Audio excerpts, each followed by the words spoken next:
Hi everyone, Bobbie LaPorte here again with my weekly tip for your best next move, where I help you have more agency in your work, acknowledge your capacity to act, and see what you can do right now.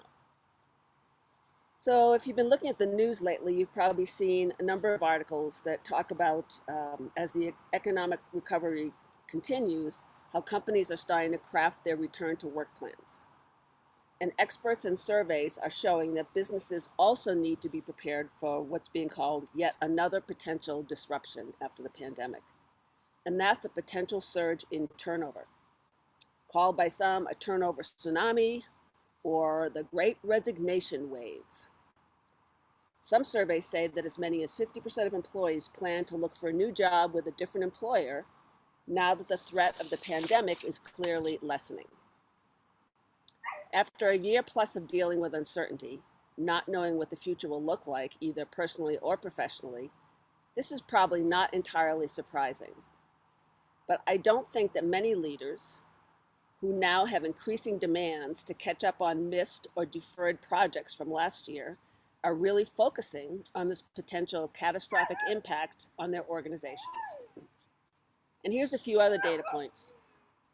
Recent surveys have shown that one of the most important benefits to employees is career mobility.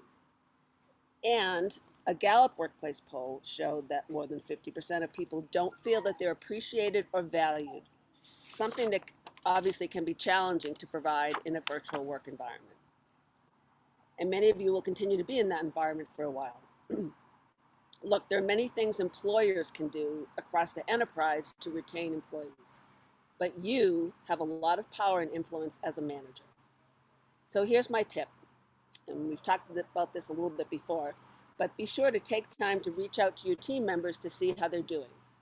Let them know you appreciate them. And now that we're coming out of the pandemic, acknowledge that we can finally start to think about the future. Ask them what they're looking forward to, and what would they like to do next in their career. And then how can you best support them?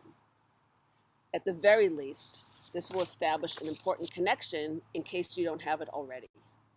And it might just be the start of a dialogue that can help retain a key employee. I want 2021 to be a year of momentum for you, one of possibility thinking where you take advantage of the agency we sometimes forget we have. So that's my tip for this week. Sorry about Nilla barking in the background.